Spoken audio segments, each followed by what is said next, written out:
Hello అండి, welcome back to our Suman Guru education YouTube channel. Dear followers, మీరు చూస్తున్నారు సుమన్ గురు education YouTube channel. నేను మీ తెలుగు సుమన్ మాస్టర్ని. ఇకపోతే విషయంలోకి వస్తే, ఆంధ్రప్రదేశ్ రాష్ట్రంలో త్వరలో ఏపీ ఎండోమెంట్ ఆఫీసర్స్ నోటిఫికేషన్ 137 పోస్టులతో రానుంది. సార్ త్వరలో అంటున్నారు, ఎప్పుడు రావచ్చు నోటిఫికేషన్ అని మీరు అంటారు. మేబీ సెప్టెంబర్లో నోటిఫికేషన్ రావడానికి ఛాన్సెస్ అనేవి ఉన్నాయి. విషయం ఏంటంటే, నోటిఫికేషన్ ఎప్పుడు వస్తుందా అని ఎదురు చూడకండి. నోటిఫికేషన్ ఇచ్చిన తర్వాత ప్రిపరేషన్కి, అంటే నోటిఫికేషన్కి, ఎగ్జామ్ డేట్కి ఒకవేళ తక్కువ టైం ఇచ్చారనుకోండి, మన ఏపీ డిఎస్సి లాగా, అప్పుడేం చేస్తాం? ఆ తక్కువ టైంలో మనం సిలబస్ కవర్ చేయగలమా? మళ్ళీ ఏపీ డిఎస్సి అభ్యర్థుల్లాగా రోడ్లు ఎక్కుతామా? మాకు ప్రిపరేషన్కి టైం ఇవ్వండి అని చెప్పి, అయినా కూడా టైం ఇవ్వలేదు గవర్నమెంట్.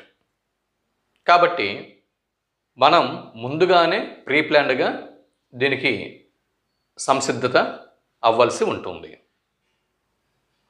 మరి వివరాల్లోకి వెళ్ళినట్టయితే, ఏపీ ఎండోమెంట్ ఆఫీసర్స్ ఈ సిలబస్ను కనుక మనం పరిశీలన చేస్తే, ఆల్రెడీ మీకు సిలబస్సు, వయోపరిమితి, అర్హతలు, వీటన్నిటితో ఒక వీడియో చేశాను. చూడని వారు ఉంటే ఈ వీడియో చివరిలో ఎండ్ కార్డు ఉంటుంది, చూడండి. లేదా వీడియో డిస్క్రిప్షన్లో ప్లేలిస్ట్ లింక్ ప్రొవైడ్ చేస్తాను, వెళ్ళి ఆ వీడియో తీసి చూడండి. వీడియో క్రింద డిస్క్రిప్షన్లో కూడా లింక్ ప్రొవైడ్ చేస్తాను. ఇకపోతే ఇందులో Hindu philosophy and temple system అనేది ప్రిలిమ్స్లోను, మెయిన్స్లోను కీ రోల్ పోషించనుంది.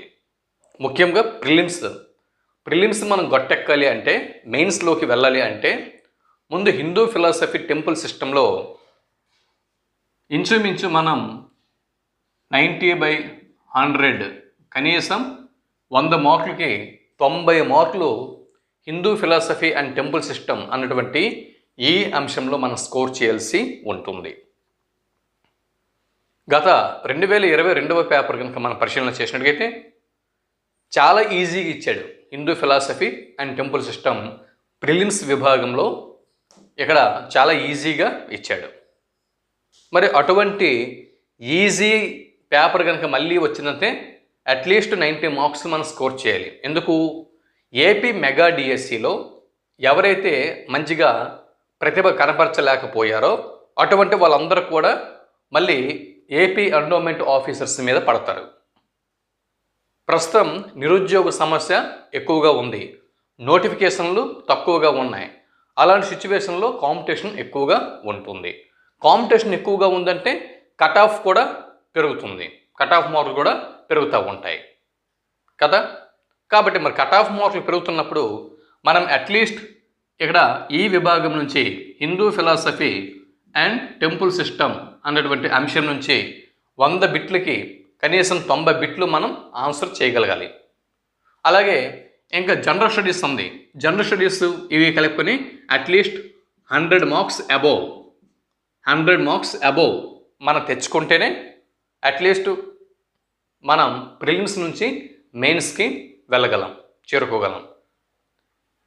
అంత కీలకమైనటువంటి అంశం Hindu philosophy and temple system అనేటటువంటి ఈ అంశం. ఇది మళ్ళీ మెయిన్స్లో పేపర్ 2లో 150 మార్కులకి ఉంటుంది.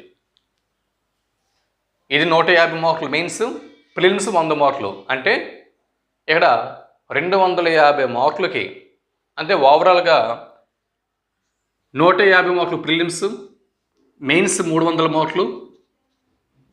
ఇందులో మొత్తం 450 మార్కుల్లో 250 మార్కులు ఇక్కడ హిందూ ఫిలాసఫీ టెంపుల్ సిస్టమ్కి కేటాయించడం జరిగింది.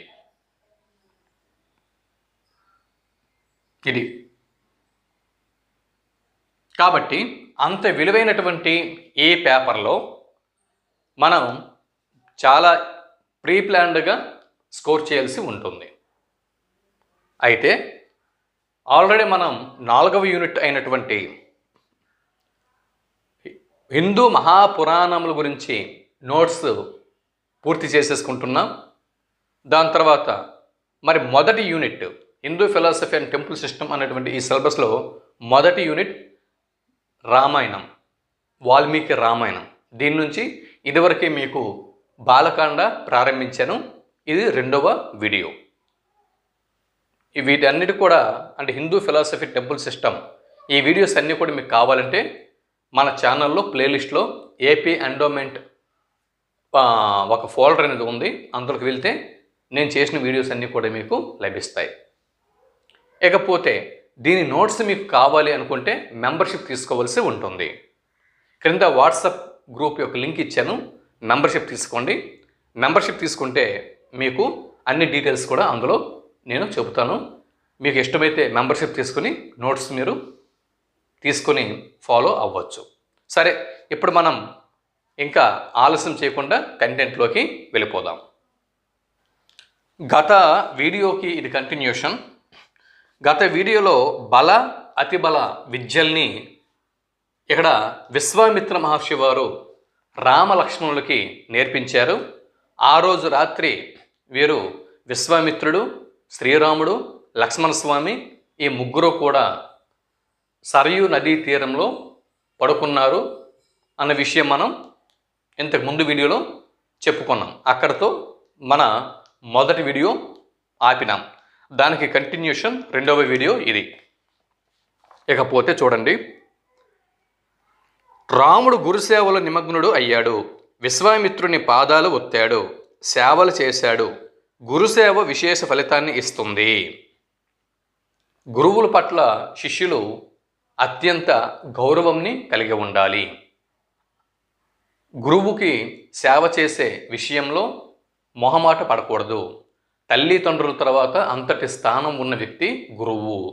ఎందు గురించి అంటే తల్లి తండ్రి మనకి జన్మనిస్తే ఆ జన్మకి ఒక సార్థకాన్ని చేకూర్చే వ్యక్తి గురువు మాత్రమే.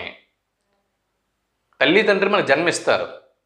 జన్మించిన తల్లిదండ్రులు వాళ్ళు ఏం చేస్తారు? మంచి పాఠశాలలో మంచి గురువుల వద్ద మిమ్మల్ని తీసుకువెళ్ళి చేరుస్తారు. వాళ్ళు ఏం చేస్తారు? వాళ్ళు మీకు ఉన్నత ప్రయోజకులుగా తీర్చిదిద్దేందుకు ఎల్కేజీ నుంచి మీకు పాఠ్యాంశాలు అన్నీ కూడా నేర్పించి, విద్యాబుద్ధులు నేర్పించి, మీతో ఒక ఫ్రెండ్ వలె ఉంటూ చక్కగా మిమ్మల్ని ఒక మంచి ప్రయోజకులుగా, సమాజానికి పనికొచ్చే వ్యక్తులుగా తీర్చిదిద్దుతారు గురువులు. కాబట్టి అటువంటి గురువులకి మనం సేవ చేస్తూ ఉండాలి. వారి పట్ల గౌరవభావంని కలిగి ఉండాలి. గురువుల పట్ల అమర్యాదతో ప్రవర్తించకూడదు. ఓకే, అలాగే గురువులు కూడా తమ స్థానాన్ని మర్చిపోకూడదు. గురుస్థానం చాలా పవిత్రమైనది. ఇకపోతే తెల్లవారుతుంది. విశ్వామిత్రుడు రామలక్ష్మణులకు మేలుకొలుపు పలికాడు. చూడండి, కౌసల్య సుప్రజ రామ పూర్వ సంధ్య ప్రవర్తతే అంటూ ఎవరు ఎవరిని నిద్ర లేపారు? గురువు శిష్యులకి నిద్ర లేపుతున్నాడు. ఎవరండి? గురువు శిష్యులకి నిద్ర లేపుతున్నాడు. ఇక్కడ కౌసల్య సుప్రజ రామ పూర్వ సంధ్య ప్రవర్తతే అంటూ రామ లక్ష్మణులకు నిద్ర లేపిన వారు ఎవరు అని బిట్టు వస్తే విశ్వామిత్ర మహర్షి అని జవాబు రాయాల్సి ఉంటుంది.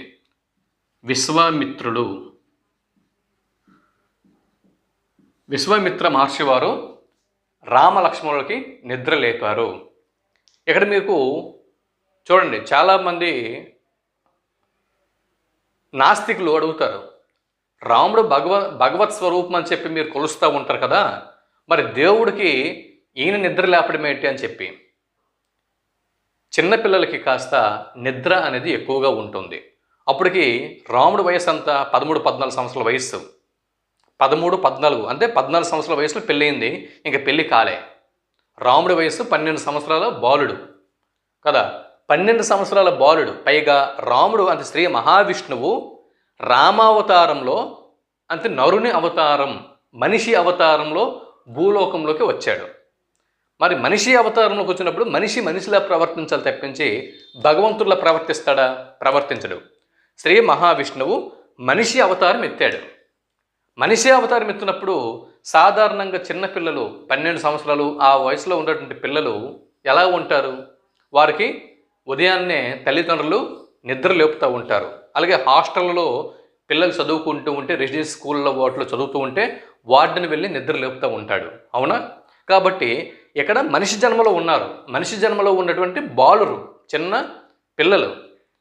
పిల్లలు కాబట్టి వీరు గురువు దగ్గర ఉన్నారు కాబట్టి గురువు నిద్ర లేపుతున్నాడు.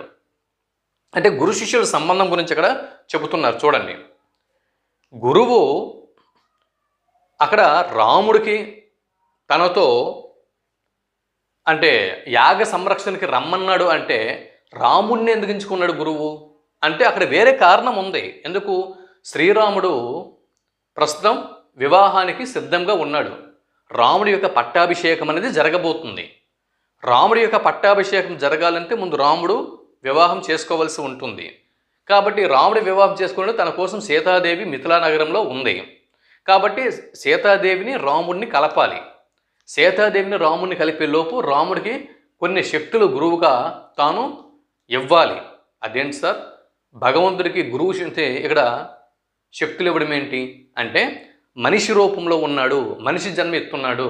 అది మానవ రూపం, దైవం మానవ రూపంలో అవతరించి ఉన్నాడు. కాబట్టి మనిషికి కొన్ని శక్తులు అనేవి ఇక్కడ అవసరం. మనిషి జన్మ ఇది, భగవంతుని జన్మ కాదు. కాబట్టి ఇక్కడ విశ్వామిత్రుడు తన వెంట తీసుకువెళ్తూ అంటే దారిలో తాను యుద్ధం చేయాలి కాబట్టి మారీచుడు, సుబాహు అనేటువంటి రాక్షసులతో యుద్ధం చేయాలి కాబట్టి రాక్షస బలంతో సరితూగేటటువంటి మరి శక్తులు వీళ్ళకి చిన్నపిల్లలైనటువంటి రామలక్ష్మణులకి ఉండాలి. కాబట్టి ఇక్కడ 7 రోజులు మరి యజ్ఞం అనేది భగ్నం కాకుండా వీళ్ళు ఆకలి దప్పులు మర్చిపోయి యజ్ఞంని రక్షించాలి. కాబట్టి అందుకు సరిపడ బలంని విశ్వామిత్రుడు రాముడికి, లక్ష్మణుడికి ఇచ్చాడు. ముందు ట్రైనింగ్ అనేది ఇస్తున్నాడు. ఇప్పుడు ఆర్మీ రిక్రూట్మెంట్ అనేది జరుగుతుంది. ఆర్మీ రిక్రూట్మెంట్కి వెళ్ళేటప్పుడు ముందు వెంటనే ఆర్మీలోకి పంపించారు. వీళ్ళకి ఏం చేస్తారు? ముందు కొన్నాళ్ళు ట్రైనింగ్, శిక్షణ అనేది ఇస్తారు. అవునా? ఆ విధంగా ఏంటంటే ముందు యుద్ధం కాపాడాలి. కాబట్టి యుద్ధం కాపాడాలంటే దానికి తగ్గట్టు శక్తియుక్తులు ఉండాలి. కాబట్టి ఆ శక్తియుక్తులు ముందు బల అతి బల రూపంలో, బల అతి బల ఈ రూపంలో ఇక్కడ విశ్వామిత్రుడు రామలక్ష్మణుడికి శక్తుల్ని ప్రదానం చేశాడు. ఆ రోజు బాగా మరి శిక్షణ ఇచ్చారు కదా, అలసిపోయి పడుకున్నారు. అలసిపోయి పడుకున్నటువంటి పిల్లలకి ఉదయాన్నే నిద్ర ఎలా వదులుతుంది? వాళ్ళు అలసి పడుకుని ఉన్నారు. కాబట్టి అలసి పడుకున్నటువంటి పిల్లలకి నిద్ర లేపుతున్నాడు గురువు. నాయన రామ, లక్ష్మణ, సూర్యోదయం అయ్యింది, మీరు నిద్ర లేవండి అని చెప్పి నిద్ర లేపుతున్నాడు. కౌసల్య సుప్రజ రామ పూర్వ సంధ్య ప్రవర్తతే అంటూ, అంటే కౌసల్య పుత్రుడైనటువంటి ఓ రామ, ఉదయం తెల్లారింది, సూర్యకిరణాలు వస్తున్నాయి, నిద్ర లేవండి అని చెప్పి నిద్ర లేపుతున్నాడు గురువు. ఇకపోతే కౌసల్యదేవి సత్సంతానమైనటువంటి ఓ రామ, తూర్పున ఉషకాంతులు ప్రసరిస్తున్నాయి, నిద్ర లేచి నిత్యకర్మలను ఆచరించుము అని చెప్పి గురువు విశ్వామిత్రుడు రామలక్ష్మణులకి చెబుతున్నాడు. గురువాక్యం శిరస వహించాడు రాముడు లక్ష్మణుడితో కలిసి. మళ్ళీ ప్రయాణం కొనసాగింది. సరయు, గంగా నదుల సంగమ ప్రదేశంని చేరుకున్నారు. అక్కడ విశేషాలను గురుముహూర్త రాముడు తెలుసుకుంటూ ఉన్నాడు. జ్ఞానాన్ని పొందటంలో నిరంతరం అప్రమత్తులై ఉండటం ఉత్తమ విద్యార్థుల లక్షణం. ఉత్తమ విద్యార్థులు ఎప్పుడూ కూడా జ్ఞానాన్ని పొందడంలో ఆసక్తిని కనబరుస్తూ ఉండాలి. ఇకపోతే ప్రయాణం కొనసాగుతున్నది. ప్రయాణం కొనసాగుతూ చూడండి, వీళ్ళు మలద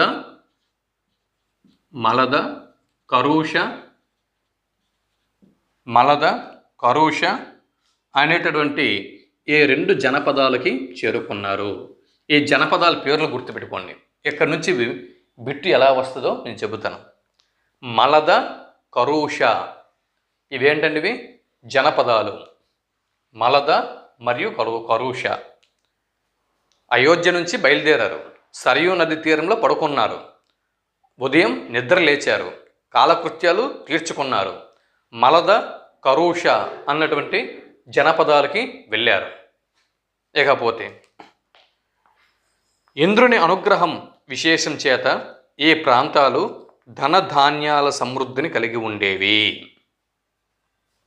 ఈ రెండు మలద, కరుష ఈ రెండు ధనధాన్యాలు వీటితో సమృద్ధిగా ఈ ప్రదేశాలు ఉండేవి. ఎందుకు? దేవేంద్రుని యొక్క అనుగ్రహం. దేవేంద్రుని యొక్క అనుగ్రహం ఉంటే వర్షాలు బాగా కురుస్తాయి. వర్షాలు బాగా కురిస్తే ధనధాన్యాలు సమృద్ధిగా పండుతాయి. సకాలంలో పంటకి అనుకూలమైనటువంటి కాలంలో వర్షాలు సమృద్ధిగా కురియడం వల్ల పంటకి నీరు అంది సస్యశ్యామలంగా భూములు పంటలు ఇస్తాయి. ఎప్పుడైతే సస్యశ్యామలంగా భూములు పంటల్ని పండిస్తాయో అప్పుడు ఆ ప్రాంతాల్లో ఉన్నటువంటి రైతులకి చక్కగా మంచి పంట అనేది చేతికి వస్తుంది. పంట చేతికి వచ్చినప్పుడు వారి చేతిలో చక్కగా సిరి సంపదలు తులతూగుతూ ఉంటాయి. ఆ విధంగా సిరి సంపదలతో మలద, కరుష జనపదాలు తులతూగుతూ ఉండేవి. ఎవరి అనుగ్రహం వల్ల? దేవేంద్రుని అనుగ్రహం వల్ల. దేవేంద్రుని యొక్క అనుగ్రహం వల్ల మలద, కరుష అన్నటువంటి జనపదాలు ఇక్కడ నిరంతరం సిరి సంపదలతో తొలతూగుతూ ఉండేవి. ఇకపోతే తాటక అనే యక్షిని ఈ ప్రాంతాలకు వచ్చి విధ్వంసాన్ని సృష్టిస్తూ ఉండేది. తాటక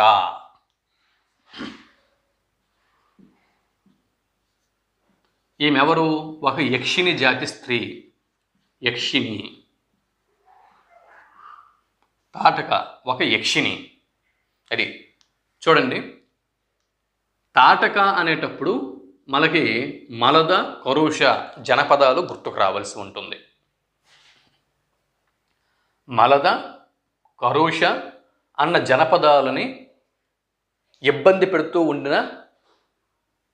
పెడుతూ ఉండిన వారు క్రింది వారిలో ఎవరు?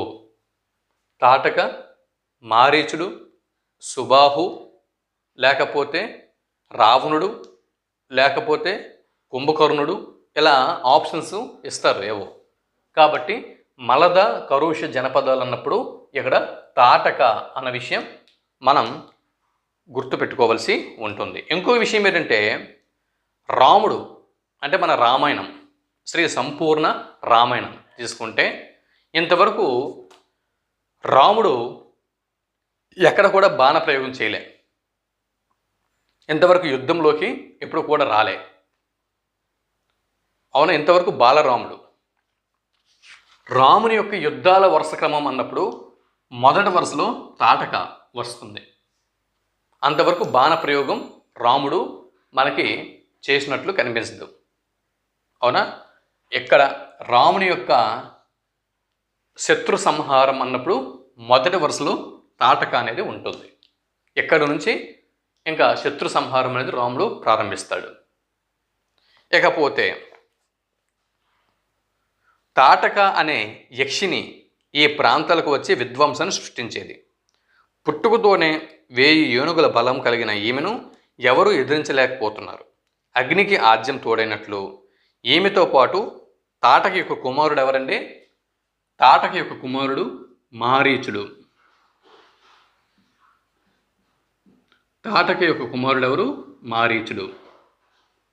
తాటక మరియు మారీచుడు వీరు ఈ జనపదాలని అతలాకుతలం చేసేవారు.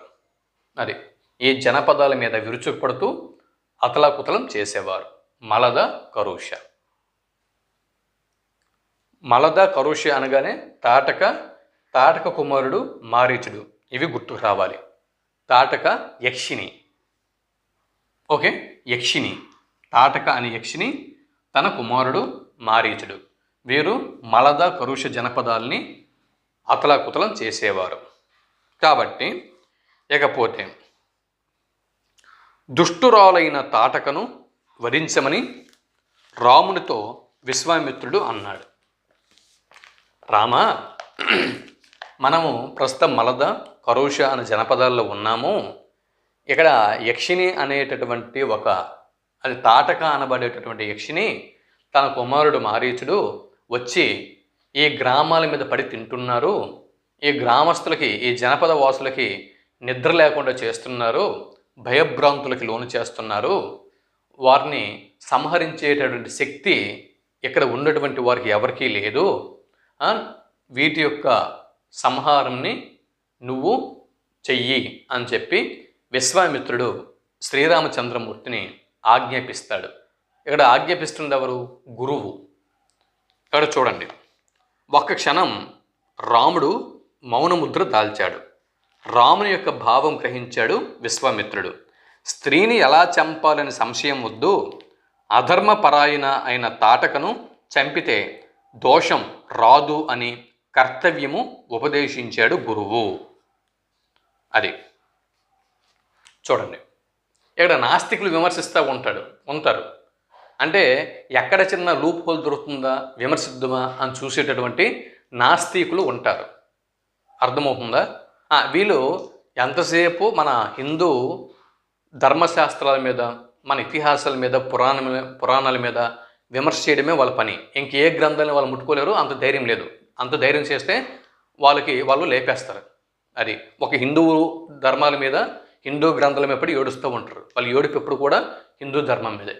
ఇక్కడ చూడండి, ఒక ఆడదాన్ని చంపిన వాడు అతడు ఒక ధీరుడు ఎలా అవుతాడు అని చెప్పి ఆడదాన్ని చంపాడు అని చెప్పి ఇక్కడ చాలామంది నాస్తికులు అంటూ ఉంటారు.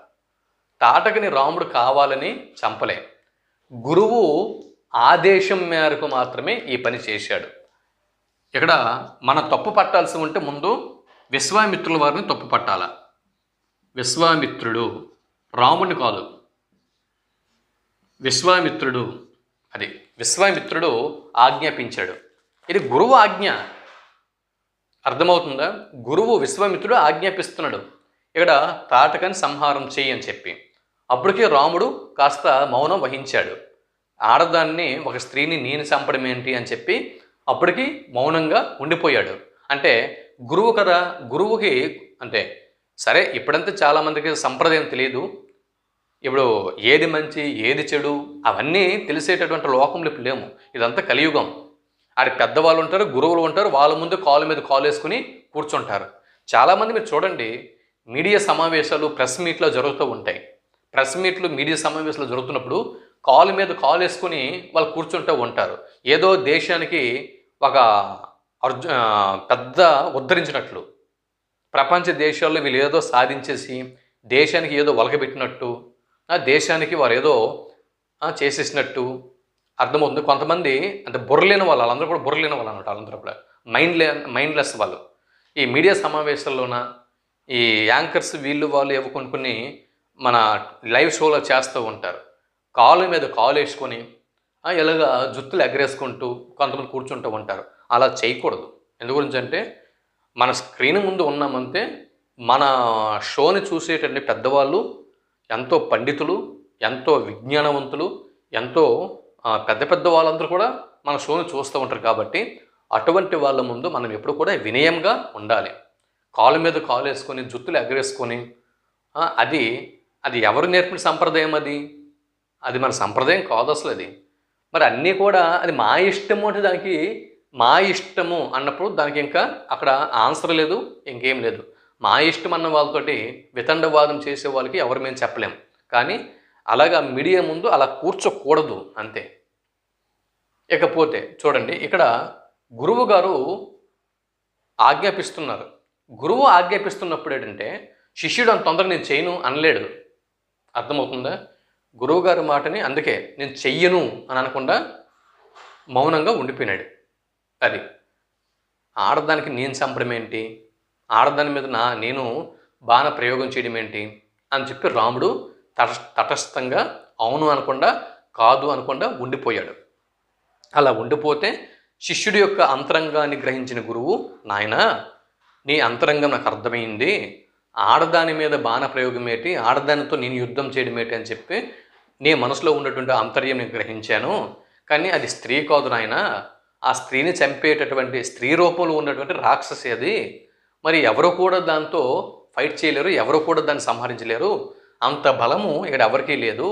కాబట్టి నువ్వు మాత్రమే, అంటే నీకు బల అతి బల అనేటువంటి విద్యలు నేర్పించి ఉన్నాను, పైగా వశిష్ఠుని యొక్క శిష్యుడివి, ఇక్కడ యుద్ధ విద్యలో ఆరితేరి ఉన్నావు, నువ్వు మాత్రమే ఈమెను సంహరించగలవు, కాబట్టి నువ్వు మాత్రమే ఆ పని చెయ్యు అని చెప్పి గురువు చెబుతున్నప్పుడు గురువు మాటని శిష్యుడు ఎలా ధిక్కరిస్తాడు చెప్పండి. పైగా 13 సంవత్సరాల బాలుడు, 12 సంవత్సరాల బాలుడు, ఒక చిన్న బాలుడు గురువు మాటని ఎలా ధిక్కరిస్తాడు? అంటే ఆ వయసులో ఉన్న పిల్లలు ఎవరైనా కూడా గురువు మాటని ధిక్కరిస్తారా చెప్పండి? ధిక్కరించలేరు. సో రాముడు చేసింది అదే. కాబట్టి ఇక్కడ రాముని యొక్క భావం గ్రహిస్తాడు విశ్వామిత్రుడు. స్త్రీని ఎలా చంపాలి అనే సంశయంతో ఉండగా అధర్మపరాయణ అయిన తాటకను చంపితే దోషం రాదు, నీకు దోషం అంటుకోదని గురువు చెబుతున్నాడు.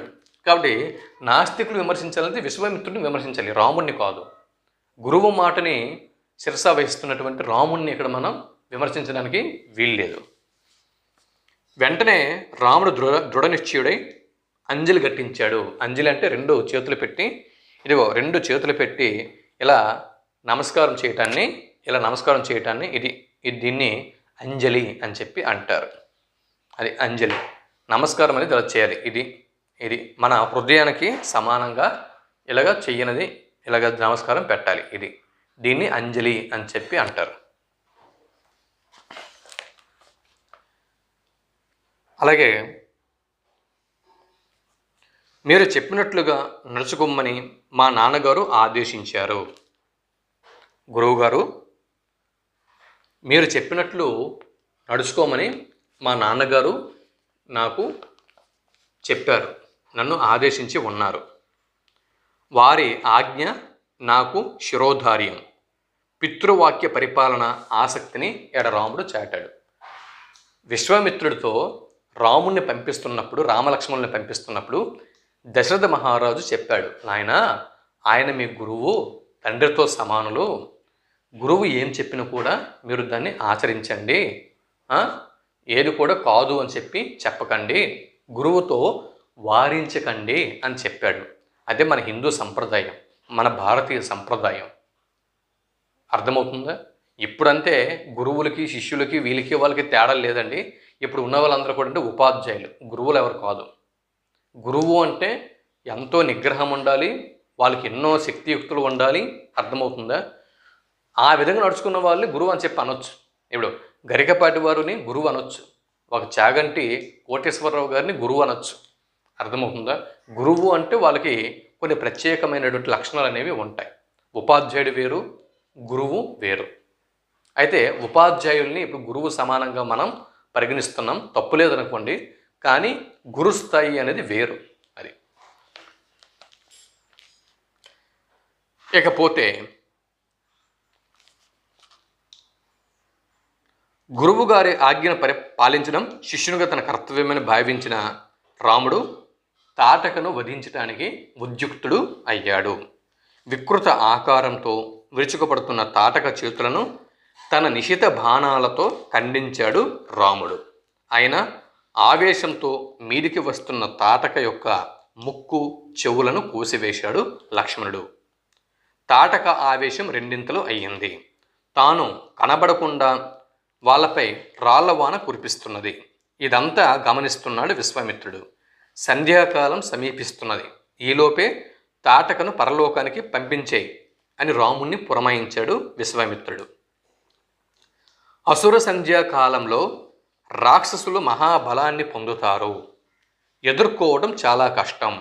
ఇక ఏమాత్రం ఆలస్యం చేయకుండా సంహరించు అని విశ్వామిత్రుడు చెప్పడంతో ఇక్కడ రాముడు శబ్దవేది బాణప్రయోగం చేశాడు. శబ్దవేది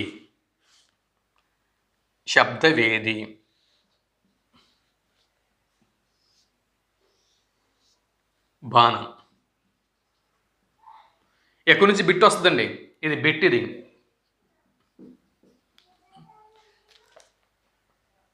శ్రీరాముడు శబ్దవేది బాణంని ఎవరిపై ప్రయోగం చేశాడు? బిట్ అనేది రావచ్చు. శ్రీరామచంద్రుడు శబ్దవేది బాణంని ఎవరి మీద ప్రయోగం చేశాడు అని బిట్టు వస్తే తాటక అనే యక్షిని మీద ప్రయోగం చేశాడు. ఇది ఒక బిట్టు. శబ్దవేది అన్నటువంటి బాణంని రాముడు ఎవరి మీద ప్రయోగం చేశాడండి? తాటక మీద ప్రయోగం చేశాడు.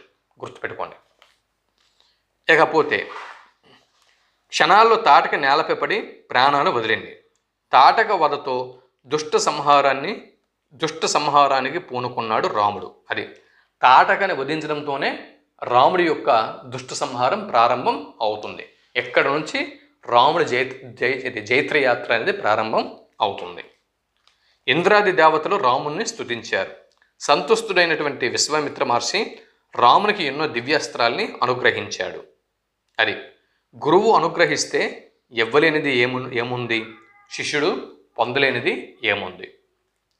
రామ లక్ష్మణ సహితుడై విశ్వామిత్రుడు సిద్ధాశ్రమంకి చేరుకున్నాడు. ఓకే, సిద్ధాశ్రమం ఇప్పుడు అక్కడ నుంచి ఎక్కడికి వెళ్ళారండి?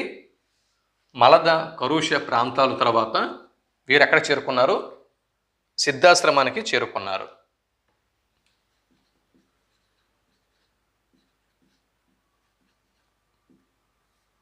సిద్ధాశ్రమంకి చేరుకున్నారు. పేరు గుర్తుపెట్టుకోండి. సిద్ధాశ్రమం పేరు గుర్తుపెట్టుకోండి. ఇది సిద్ధాశ్రమం అనేది ఏంటి? విశ్వామిత్రుని యొక్క యజ్ఞభూమి. విశ్వామిత్రుల వారి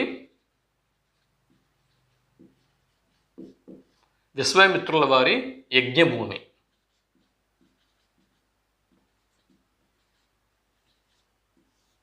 సిద్ధాశ్రమం చూడండి, బిట్ అనేది మనకు రావచ్చు. క్రింది వాటిలో విశ్వామిత్రుల వారి యజ్ఞభూమి ఏది అని బిట్టు వస్తే సిద్ధాశ్రమం అని జవాబు గుర్తించాల్సి ఉంటుంది. ఇకపోతే రామలక్ష్మణులు వినయంగా చేతులు జోడించి గురువు గారిని యజ్ఞ దీక్షను స్వీకరించమని ప్రార్థించారు. మన్నించాడు మహర్షి. యజ్ఞ దీక్షితులయ్యారు ఇద్దరు కూడా. మరునాడే యజ్ఞం ప్రారంభమైంది. 6 రోజుల పాటు సాగే ఈ యజ్ఞం విషయంలో అత్యంత జాగరూకులై ఉండమని రామలక్ష్మణులకు మునులు సూచించారు. ఇక్కడ సిద్ధాశ్రమంలో విశ్వామిత్రుల వారి యజ్ఞం ఎన్ని రోజులు జరిగింది? 6 రోజులు. సిద్ధాశ్రమంలో విశ్వామిత్రుడు 6 రోజుల పాటు యజ్ఞం చేశాడు. ఇదొక బిట్టు. అత్యంత జాగరూకులై ఉన్నారు. కంటి మీద కొనుకు లేకుండా యజ్ఞాన్ని కాపాడుతూ ఉన్నారు రామలక్ష్మణులు. చివరి రోజు ఉన్నట్టుండి ఒక్కసారిగా యజ్ఞగుండం నుంచి జ్వాలలు ఎగిసి పడ్డాయి. ఇది రాక్షసుల రాకకు సూచన అని మునులు రామలక్ష్మణుల్ని అప్రమత్తం చేశారు. మారీచ సుబాహులు అనుచరులతో వచ్చారు. అక్కడికి వచ్చిన వారు ఎవరండి?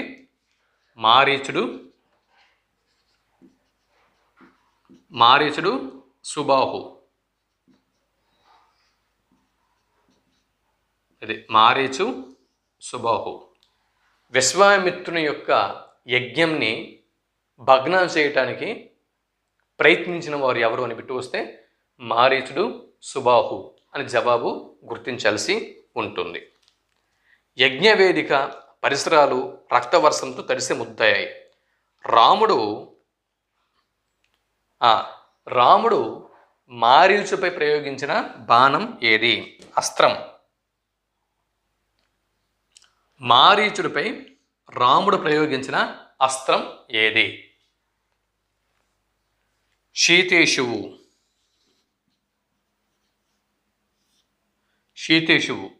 చూడండి, శీతేశువు అనేది ఏంటి? అస్త్రం. శీతేశువు అనేది అస్త్రం.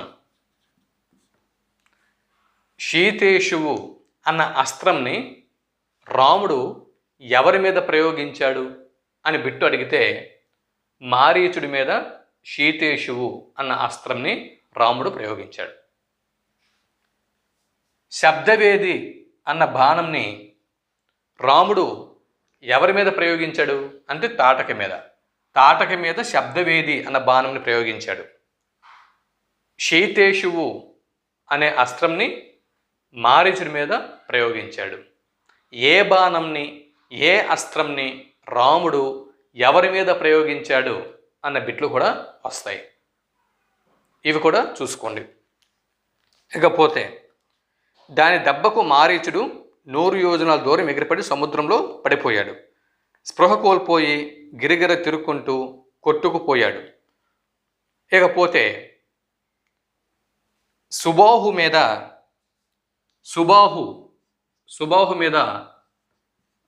ఆగ్నేయాస్త్రం సుబాహు మీద ఆగ్నేయ అస్త్రంని రాముడు ప్రయోగించాడు. ఆగ్నేయ అస్త్రం సుబాహు మీద ఆగ్నేయ అస్త్రంని రాముడు ప్రయోగించాడు. శైతేషువు అన్న అస్త్రంని మారీచుడి మీద, ఆగ్నేయము అన్నటువంటి అస్త్రంని సుబాహు మీద, శబ్దవేది అన్న బాణంని తాటక మీద రాముడు ప్రయోగించాడు. ఏ బాణం లేదా ఏ అస్త్రం ఎవరి మీద ప్రయోగించాడు? ఇక్కడ 3 ఉన్నాయి. 2 అస్త్రాలు, 1 బాణం. ఇక్కడ శబ్దవేది బాణం తాటక మీద, శైతేశువ అస్త్రము మారీచు మీద, ఆగ్నేయ అస్త్రం సుబాహు మీద. ఇవి గుర్తుపెట్టుకోండి. ఇకపోతే వాయువ్య అస్త్రంతో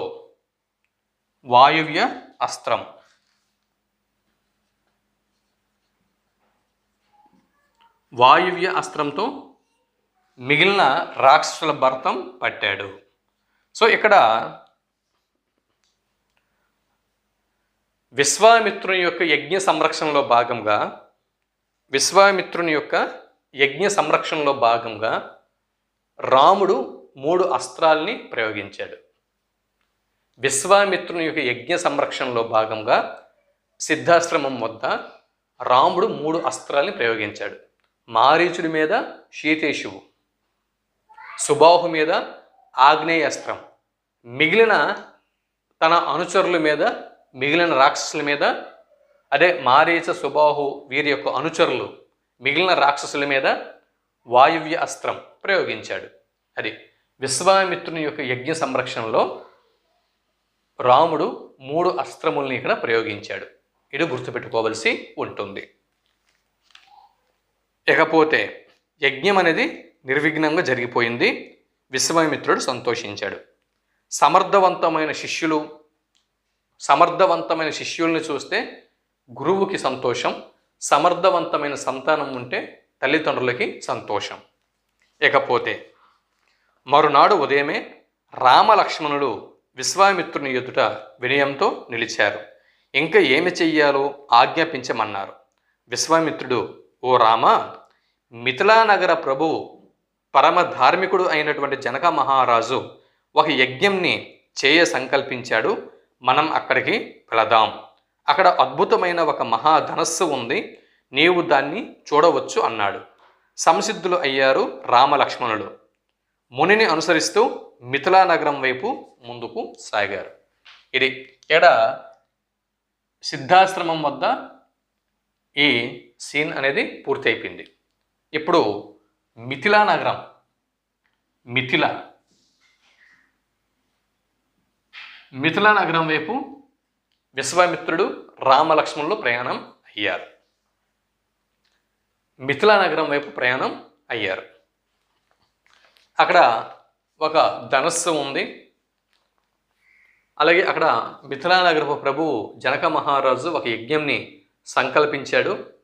వాటి గురించి పరిచయం చేస్తాను పదండి అని చెప్పి గురువు విశ్వామిత్రుడు రామలక్ష్మణుల్ని అటువైపుగా తీసుకొని వెళ్తున్నాడు. మిథిలా నుంచి. మిథిలా ప్రభు ఎవరండి? జనక మహారాజు.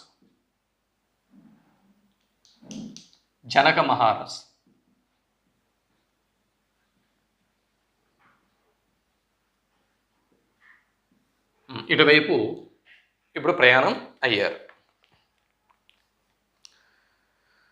అడుగులతో పాటు మాటలు సాగుతున్నాయి.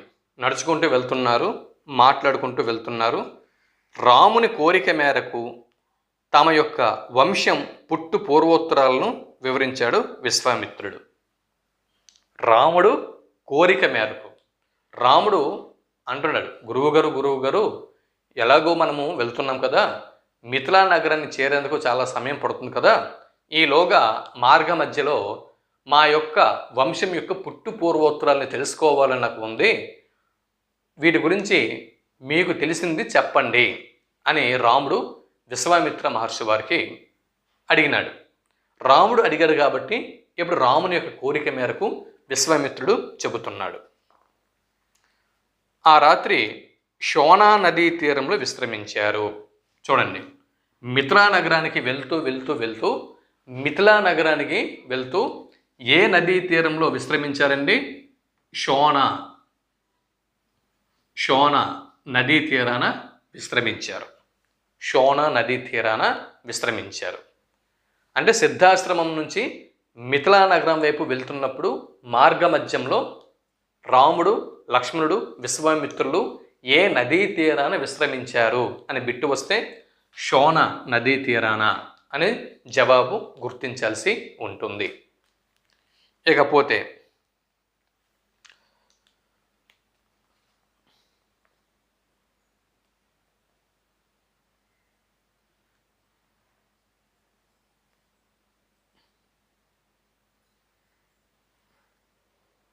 మరునాడు ఆ తర్వాత రోజు ఉదయం లెగిసి పవిత్ర గంగా నదిని సందర్శించుకున్నారు. స్నానాలు ఆచరించి విద్యుక్త ధర్మాలను నెరవేర్చుకున్నారు. గంగ యొక్క వృత్తాంతాన్ని వినగోరుతున్నానని వినయంగా అడిగాడు రాముడు. వినిపించాడు విశ్వామిత్రుడు. అది గంగాదేవి యొక్క అంటే గంగా నది యొక్క వృత్తాంతంని రాముడు అడిగాడు. విశ్వామిత్రుడు చెబుతున్నాడు. పాతాళంలో బూడిద కుప్పలై పడి ఉన్న తమ పితరులైనటువంటి సగరపుత్రులకు ఉత్తమ గతులు కల్పించటానికి సంకల్పించాడు భగీరథుడు.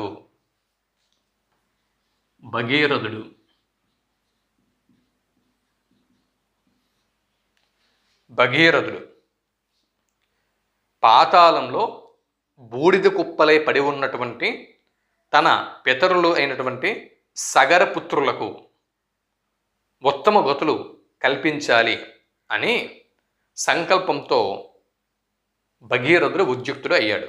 అందుకు ఒకటే మార్గం, సురగంగను వారి బూడిద కుప్పలపై ప్రవహింప చెయ్యాలి. కాబట్టి కానీ ఆకాశంలోని గంగను పాతాళానికి దింపడం ఒక పట్టాన జరిగే పనేనా? అయినా దృఢ సంకల్పానికి అసాధ్యమైనది లేదు.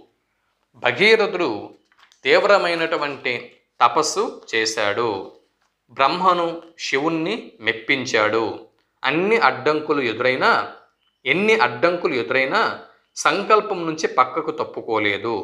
గంగను పాతాళం దాకా తీసుకు వెళ్ళటంలో సఫల మనోరథుడు అయ్యాడు. అందుకే పట్టుదల విషయంలో భగీరథ ప్రయత్నం అన్న జాతీయం ఏర్పడింది. భగీరథ ప్రయత్నం.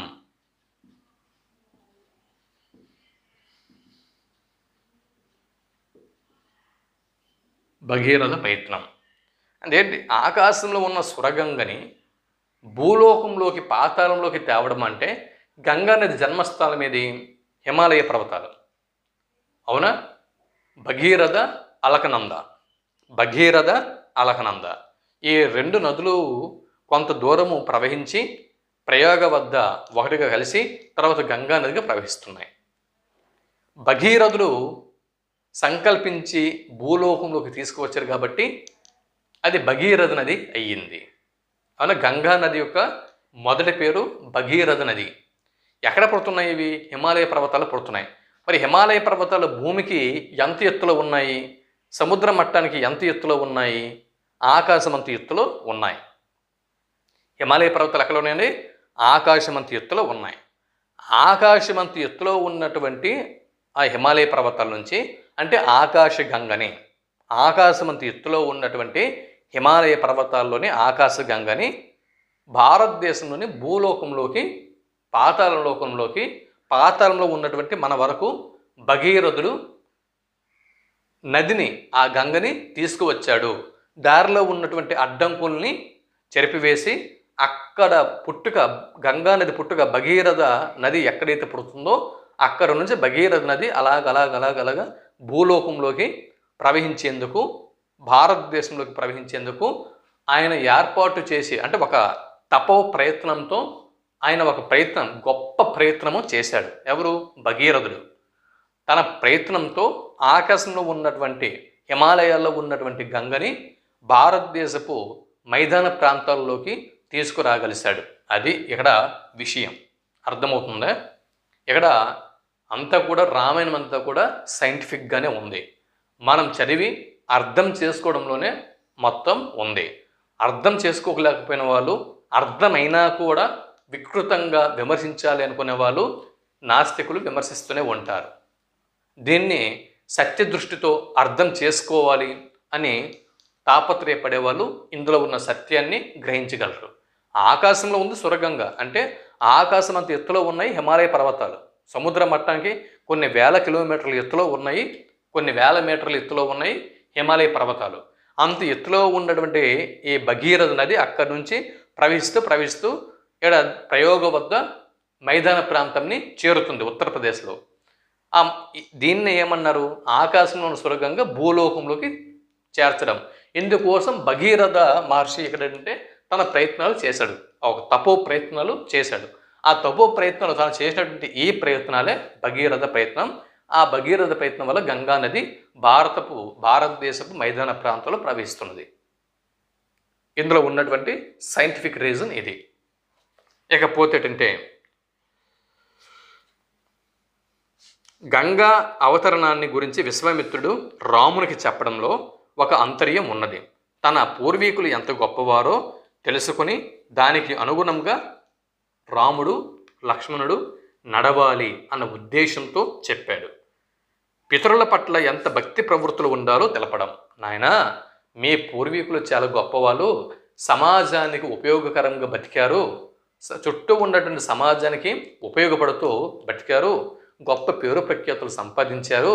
అంటే పూర్వీకులు అంత పేరు ప్రఖ్యాతులతో ఉన్నారు కాబట్టి పిల్లలు కూడా వారి మార్గంలో నడుస్తారు. కాబట్టి గొప్పవారైనటువంటి వంశ చరిత్రను తెలియజేయడంలో ఉన్నటువంటి అంతర్యం అది. మా తాతలు ముత్తాతలు మా తండ్రులు అంత గొప్పవాళ్ళు కాబట్టి మేము కూడా అదే మార్గంలో నడవాలి అని పిల్లలు ప్రవర్తిస్తూ ఉంటారు. పట్టిన పని ఫలవంతమయ్యే వరకు పట్టుదల ఎలా ఉండాలో చెప్పడం. అయితే ఇవన్నీ నేరుగా చెప్పలేదు విశ్వామిత్రుడు. ఆయన అంతర్యాన్ని గ్రహించాడు రాముడు. ఇదే ఉత్తమ గురు శిష్యుల యొక్క వ్యవహారం. మిథిలానగర సమీపానికి చేరుకున్నారు విశ్వామిత్ర రామలక్ష్మణుడు. అక్కడ ఒక ఆశ్రమాన్ని చూశాడు రాముడు. అది పాతది అయినప్పటికీ కూడా అందంగా అగుపిస్తున్నది ఆశ్రమం.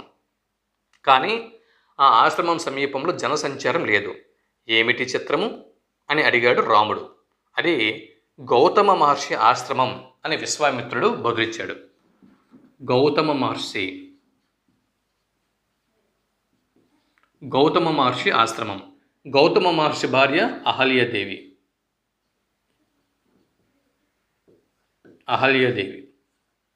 గౌతమ మహర్షి యొక్క భార్య అహల్యాదేవి ఇక్కడ శిలగా పడి ఉంది. గౌతమ మహర్షి యొక్క శాపం వల్ల శిలగా పడి ఉంది.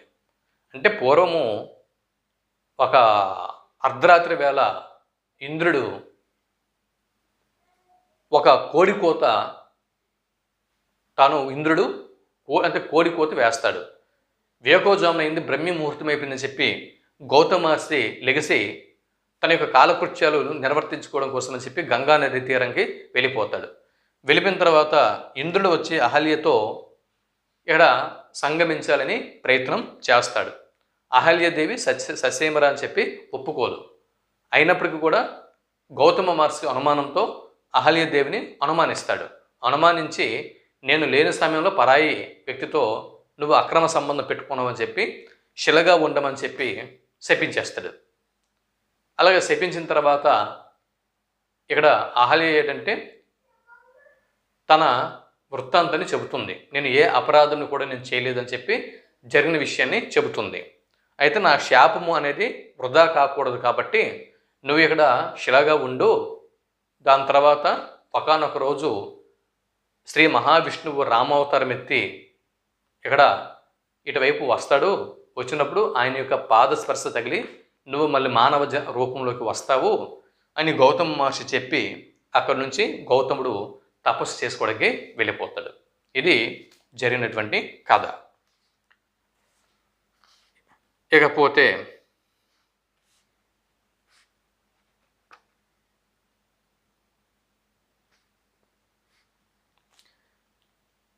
అక్కడి నుంచి అంటే అహల్యాదేవికి శాప విముక్తి కలిగించి రాముడు, లక్ష్మణుడు, విశ్వామిత్రుడు అక్కడి నుంచి మిథిలా నగరం వైపు వెళ్ళిపోతారు. మిథిలా నగరంలో ప్రభువు అయినటువంటి జనక మహారాజు వీరిని సముచితంగా సమాదరించాడు. అది జనక మహారాజు సాదర స్వాగతాలు తెలిపాడు. ఇకపోతే ఈ మిథిలా నగరంలో జనక మహారాజు వద్ద గౌతమి మరియు అహల్య, గౌతమ మహర్షి మరియు అహల్య వీరి యొక్క పెద్ద కుమారుడు ఇక్కడ మిథిలా నగరంలో జనక మహారాజు వద్ద ఉంటాడు. అతని పేరు శతానందుడు.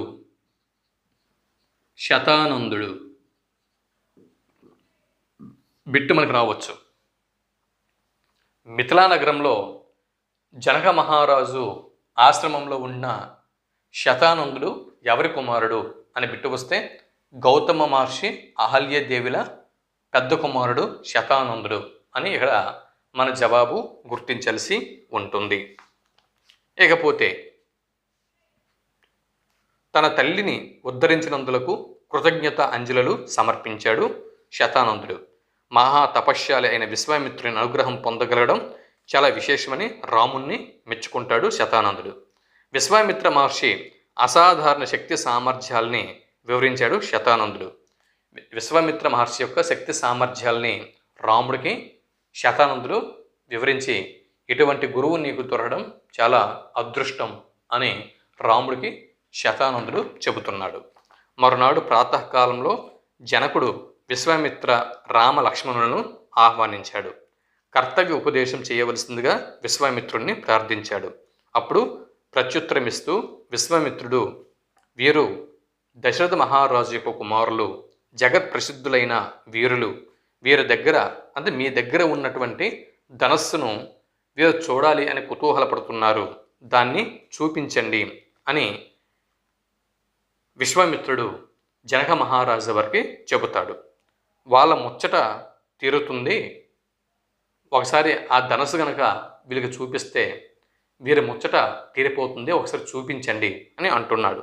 అప్పుడు జనకుడు తన దగ్గర ఉన్నటువంటి శివధనస్సు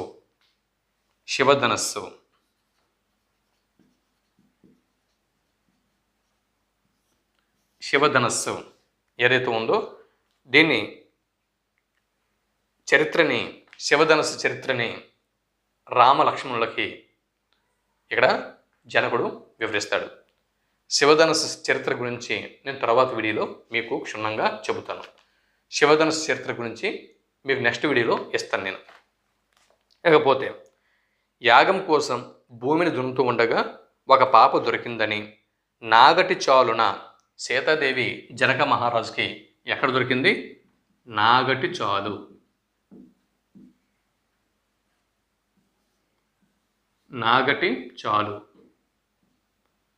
జనక మహారాజుకి సీతాదేవి నాగటి చాలులో దొరుకుతుంది.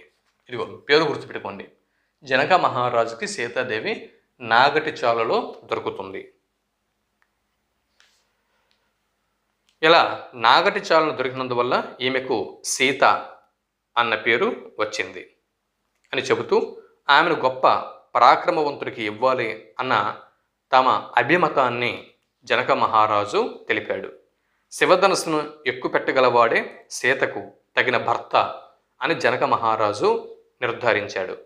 గతంలో ఎందరో రాజులు వచ్చి శివధనస్సు ఎక్కుపెట్టడానికి విఫల ప్రయత్నాలు చేశారు. ప్రయత్నాలు చేసి విఫలమయ్యారు. ఎక్కుపెట్టడం మాట ఎలా ఉన్నా కనీసం దాన్ని కదిలించలేకపోయారు. ఇదంతా విని శివధనస్సును తెప్పించమంటాడు విశ్వామిత్రుడు. సరే అన్నాడు జనకుడు. బలిష్ఠులు దీర్ఘకాయులు అయిన 5,000 మంది అతి కష్టం మీద శివధనుసుతో కూడిన పేటికను తీసుకువచ్చారు. ఇకపోతే విశ్వామిత్ర మహర్షి అనుమతితో ధనస్సు మధ్య భాగాన్ని అవలీలుగా పట్టుకున్నాడు రాముడు. ధనుర్విద్య యందు ఆరితేరిన రాముని చెయ్యి సోకినంతనే ఆ ధనస్సు వంగింది. వింటి నారిని సారించాడు. వేల కొలది సదస్యులు ఆశ్చర్యంలో మునిగిపోయారు. అల్లెతాడును ఆకర్ణాంతంగా లాగాడు రాముడు. పిడుగుపాటుల భయంకరమైన శబ్దాన్ని చేస్తూ విల్లు ఫెల్లున విరిగింది. విశ్వామిత్రుడు, జనకుడు, రామలక్ష్మణుడు తప్ప మిగతా వారంతా కూడా ఆ శబ్దంకి మూర్చిపోతారు. ఇచ్చిన మాట ప్రకారం జనకుడు సీతారాముల వివాహం జరపడానికి సంసిద్ధుడు అయ్యాడు. దశరథ మహారాజుకు వర్తమానం పంపించారు. అయోధ్య నుంచి అందరూ తరలివచ్చారు. జనక మహారాజు తన కుమార్తెలు అయినటువంటి సీత, ఊర్మిళను, రామలక్ష్మణులకు, తన తమ్ముడు కుశధ్వజుని కుమార్తెలైన మాండవిని భరతునికి, శృతకీర్తిని శత్రుఘ్నులకు ఇచ్చి వివాహం జరిపిస్తాడు. అంగరంగ వైభవంగా కళ్యాణం జరిగింది. ఇక్కడ మీరు చూడొచ్చు, ఇక్కడ జనక మహారాజు జనకుని యొక్క సోదరుడు కుశధ్వజుడు పేర్లు గుర్తుపెట్టుకోండి. జనక మహారాజు యొక్క తమ్ముడు కుశధ్వజుడు. ఓకే, పేర్లు గుర్తుపెట్టుకోండి. జనక మహారాజు సోదరుడు కుశధ్వజుడు. జనక మహారాజుకి 2 కుమార్తెలు, సీత, ఊర్మిళ. సీతాదేవి, ఊర్మిళ. కుశధ్వజునికి 2 కుమార్తెలు, మాండవి, శృతకీర్తి.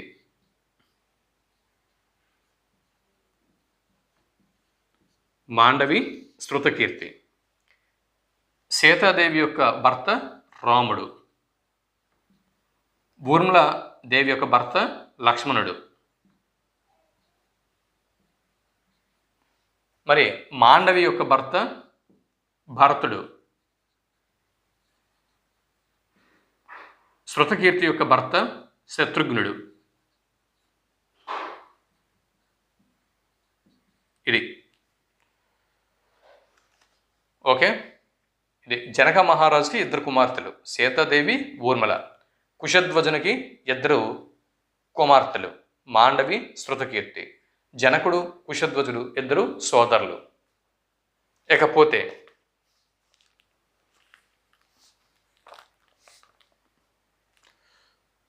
ఇది మరునాడు విశ్వామిత్ర మహర్షి కొత్త దంపతులను ఆశీర్వదించి దశరథ జనక మహారాజులని వీడుకొని హిమాలయ పర్వతానికి వెళ్ళిపోతాడు.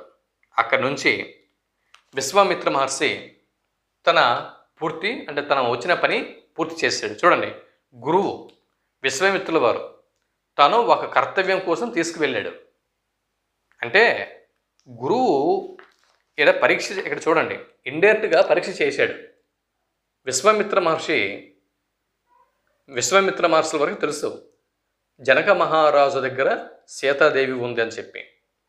జనక మహారాజు యొక్క తమ్ముడు కుశధ్వజుడు, వారి దగ్గర 4 కుమార్తెలు ఉన్నారు అన్న విషయం తెలుసు. మిథిలా నగరంలో ఆ 4 కుమార్తెలకు 4 భర్తలు కావాలి. ఇక్కడ జనక మహారాజు అంటే ఇక్కడ అయోధ్యలో దశరథ మహారాజు ఉన్నాడు. దశరథ మహారాజుకి 4 పుత్రులు, రామ, లక్ష్మణ, భరత, శత్రుఘ్నులు. ఈ 4 రామ, లక్ష్మణ, భరత, శత్రుఘ్నులకి జనక మహారాజు అతని యొక్క సోదరుడు కుశధ్వజుడు వీరి దగ్గర ఉన్నటువంటి 4 కుమార్తెలకి ఇచ్చి వివాహం జరిపించాలి. అందుకు విశ్వామిత్రుడు జనక మహారాజు కొలువు నుంచి నేరుగా దశరథ మహారాజు కొలువులోకి వచ్చాడు. వచ్చిన తర్వాత అసలు విషయం చెప్పలేదు. అసలు విషయం చెప్పకుండా యజ్ఞ సంరక్షణ అని చెప్పి అన్నాడు. అంటే యజ్ఞ సంరక్షణలో రాముడు తన యొక్క బల పరాక్రమాల్ని విశ్వామిత్రుడు టెస్ట్ చేశాడు. ఇక్కడ వశిష్ఠ మహర్షి యొక్క శిష్యుడు రాముడు కాబట్టి రాముడు చాలా సకల విద్యలు నేర్చే ఉంటాడు, ధనుర్విద్యలో బాగా ఆరితేరిన వాడు అయి ఉంటాడు అని చెప్పి టెస్టింగ్ చేద్దామా అని చెప్పి రాముడిని తన వెంట తీసుకువెళ్ళాడు. సిద్ధాశ్రమంలో తన యజ్ఞ సంరక్షణ చేయమని ఒక బాధ్యత ఇచ్చాడు. ఆ బాధ్యత రాముడు కరెక్ట్గా నిర్వర్తించగలిగాడు. అంటే విశ్వామిత్రుడు చేసిన టెస్ట్లో రాముడు ఇక్కడ సక్సెస్ అయ్యాడు. ఈ టెస్ట్లో సక్సెస్ అయ్యాడు కాబట్టి ఇప్పుడు శివధనుస్సుని ఎక్కువ పెట్టగలడు, ఈ సమర్థత ఈయనలో ఉంటుంది అని గ్రహించాడు. గ్రహించి అక్కడి నుంచి మిథిలా నగరానికి తీసుకువెళ్ళి అక్కడ ఆ కర్తవ్యంని నెరవేర్చాడు. నెరవేర్చి ఇప్పుడు ఒక వివాహం జరిపించాలంటే నేరుగా తల్లిదండ్రులు వెళ్ళిపోలేరు కదా, మధ్యలో ఒక మధ్యవర్తి ఉండాలి కదా. ఆ మధ్యవర్తిత్వం నడిపించాడు విశ్వామిత్రుడు. చూసారా, ఇక్కడ తన యొక్క సిద్ధాశ్రమంలో యజ్ఞంని ఇక్కడ సమర్థవంతంగా రక్షించాడు కాబట్టి ఇతడు సమర్థుడు అని నిర్ణయించుకున్న తరువాత మిథిలా నగరంని పరిచయం చేశాడు రాముడికి. మిథిలా నగరంలో శివధనుస్సుని ఎక్కువ పెట్టగలరు లేదో మరి డౌట్ కదా, సందేహం కదా. దశరథ మహారాజుకి ఎందుకు చెప్పాలి, ఒకవేళ అది కాకపోతే పరిస్థితి ఏంటి? కాబట్టి ముందు టెస్టింగ్ అనేది అక్కడ చేశారు. అది తాను వెళ్ళాడు, తన వెంట తీసుకువెళ్ళాడు. రాముడు శివధనుస్సుని విరిచేశాడు. ఇప్పుడు జనక మహారాజు తన వద్ద ఉన్నటువంటి ఇద్దరు కుమార్తెల్ని, కుశధ్వజుడు వద్ద ఉన్నటువంటి ఇద్దరు కుమార్తెల్ని, ఈ నలుగురు కుమార్తెల్ని కూడా విశ్వామిత్రుడి యొక్క ఇన్ఫర్మేషన్తో దశరథుడి వద్ద నలుగురు కుమారులు ఉన్నారని తెలుసుకొని ఈ నలుగురు కుమార్తెలకి కూడా ఆ నలుగురు కుమారులకి ఇచ్చి వివాహం చేయాలని చెప్పి నిర్ణయించుకున్న తర్వాత అయోధ్యలో ఉన్నటువంటి దశరథ మహారాజు వారిని పిలిపించి అసలు విషయం చెప్పి వీరి సమక్షంలో అంగరంగ వైభవంగా వివాహం జరిపిస్తారు. విశ్వామిత్రుడు వచ్చిన పని అయిపోయింది. చూసారా, అది అంటే ఆయన రాకకు కారణం ఏంటంటే రాముడికి తగినటువంటి ఇప్పుడు రాముణ్ణి సీతని కలపాల, లింక్ అనేది అక్కడ కలపాల, అవునా? కాబట్టి కలపాలి కాబట్టి ఈ విధంగా సిద్ధాశ్రమానికి యజ్ఞ సంరక్షణకి నా వెంట పంపు అని వచ్చాడు. కానీ అసలు ఉద్దేశము యజ్ఞ సంరక్షణ కాదు, సీతని రాముణ్ణి కలిపి వారిరువురికి వివాహం జరిపించడమే ఇక్కడ ఉన్నటువంటి అసలు అంతర్యం. అది చెప్పలేదు విశ్వామిత్రుడు. చెప్పకుండా సిద్ధాశ్రమానికి ఈ యజ్ఞ సంరక్షణకి తీసుకువెళ్తున్నానని చెప్పి చిన్న అబద్ధం ఆడాడు అంతే. ఈ మధ్యలో రాముణ్ణి బాగా స్టడీ చేశాడు. స్టడీ చేసి సరైనటువంటి వ్యక్తి అని చెప్పి నిర్ధారించుకున్న తర్వాత కలిపాడు. అదనమాట. ఇకపోతే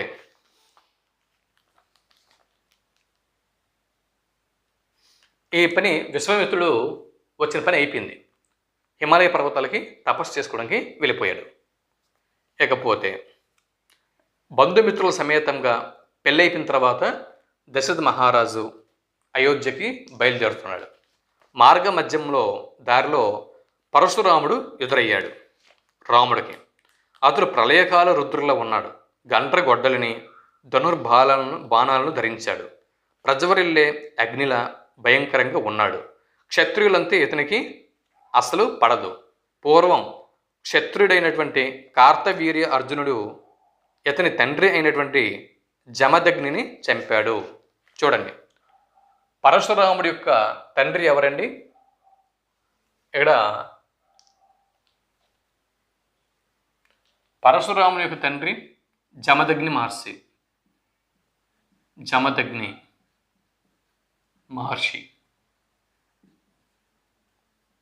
జమదగ్ని మహర్షి యొక్క పుత్రుడు పరశురాముడు.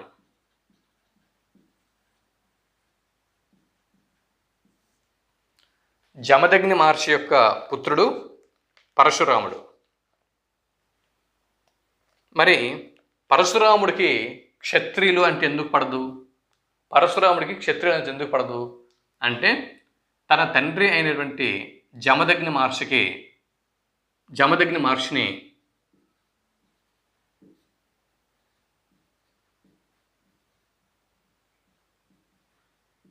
కార్తవీర్యార్జునుడు జమదగ్ని మహర్షిని చంపుతాడు. కార్తవీర్య అర్జునుడు జమదగ్ని మహర్షిని చంపుతాడు. కార్తవీర్య అర్జునుడు సూర్యవంశంలోని క్షత్రియుడు. అర్థమవుతుందా? ఇతడు క్షత్రియుడు. ఈ క్షత్రియుని చేతిలో జమదగ్ని మహర్షి చనిపోయాడు. జమదగ్ని మహర్షి పరశురాముడికి తండ్రి. తన తండ్రి చావుకి కారణమైనటువంటి ఈ క్షత్రియుల్ని నేను క్షమించును అని చెప్పి క్షత్రియులు ఎక్కడ కనిపించినా కూడా చంపుతా ఉంటాడు. ఎవరు? పరశురాముడు. ఈ విధంగా ఇక్కడ పరశురాముడు ఇక్కడ ఏం చేస్తున్నాడు? కార్తవీర్యార్జునుడు అతని తండ్రి అయినటువంటి జమదగ్ని చంపాడు కాబట్టి అప్పటి నుంచి క్షత్రియ నిర్మూలనానికి కంకణం కట్టుకుని 21 సార్లు భూ ప్రదక్షిణలు చేస్తూ దొరికిన క్షత్రియులందరినీ కూడా చంపుతా ఉన్నాడు. తన గంట గొడ్లకి బలి చేస్తా ఉన్నాడు. పరశురాముడు శ్రీరామునితో తన దగ్గర ఉన్నటువంటి విష్ణు ధనస్సును ఎక్కుపెట్టమని సవాలు విసిరాడు. సరే అని రాఘవుడు అవలీలగా విష్ణు ధనస్సును ఎక్కుపెట్టాడు. ఓటమిని అంగీకరించిన పరశురాముడు తక్షణమే అక్కడి నుంచి మహేంద్ర పర్వతాలకి వెళ్ళిపోతాడు. మహేంద్ర పర్వతాలు. అక్కడి నుంచి మహేంద్ర పర్వతాలకి పరశురాముడు వెళ్ళిపోతాడు. దశరథుడు సపరివారంగా అయోధ్యకి చేరుకున్నాడు. భరతుడు శత్రుఘ్నుడితో మేనమామ వెంట చూడండి, భరతుడు శత్రుఘ్నుడు వీరు వారి మేనమామ వెంట తాతగారింటికి వెళ్ళిపోతారు. రామలక్ష్మణులు తల్లిదండ్రుల సేవలో గురువు సేవలు తరిస్తూ అయోధ్యలో ఉండిపోతారు. అక్కడ నుంచి భరత శత్రుఘ్నులు ఎక్కడికి వెళ్ళిపోయారండి? వాళ్ళ మేనమామ ఇంటికి వెళ్ళిపోయినారు, తాతగారింటికి. అంటే శత్రుఘ్నుడి యొక్క మేనమామ వచ్చాడు. శత్రుఘ్ని యొక్క మేనమామతో భరతుడు మరియు శత్రుఘ్నుడు ఈ ఇరువురు కూడా వాళ్ళ తాతగారింటికి వెళ్ళిపోతారు. అర్థమవుతుందా? రాముడు లక్ష్మణుడు అయోధ్య నగరానికి వచ్చేశారు. ఇది ఎక్కడితో బాలకాండ మనం పూర్తి చేసుకున్నాం. రామాయణం బాలకాండ మనం పూర్తి చేసుకున్నాం. ఈ 2 వీడియోలలో అంటే బాలకాండకు సంబంధించి ఇక్కడితో 2 వీడియోలు పూర్తినాయి. ఈ 2 వీడియోల్లో మీకు బిట్స్ ఎక్కడి నుంచి ఏ విధమైన బిట్స్ వస్తాయో నేను మీకు చెప్పాను. ఆ బిట్స్ని జాగ్రత్తగా గుర్తుపెట్టుకోవడానికి ప్రయత్నం చేయండి. నోట్స్ అనేది నేను త్వరలో ఇస్తాను. నేను సుమన్ గురు ఎడ్యుకేషన్ యూట్యూబ్ ఛానల్ ద్వారా ఇక్కడ Hindu philosophy and temple system ఈ అంశం మీద నోట్స్ కూడా ప్రొవైడ్ చేస్తున్నాను. నోట్స్ ఎప్పటికప్పుడు మీకు కావాలి అనుకుంటే మెంబర్షిప్ తీసుకోవాల్సి ఉంటుంది. మెంబర్షిప్ కోసం ఈ వీడియో క్రింద డిస్క్రిప్షన్లో వాట్సాప్ లింక్ ప్రొవైడ్ చేశాను. వాట్సాప్ గ్రూప్లో జాయిన్ అవ్వండి, మెంబర్షిప్ తీసుకొని ఈ నోట్స్ని పొందండి. ఓకేనా? తర్వాత వీడియోలో మనం అయోధ్యకాండని ప్రారంభిస్తున్నాం. ఇక్కడితో సెలవు తీసుకుంటున్నాను.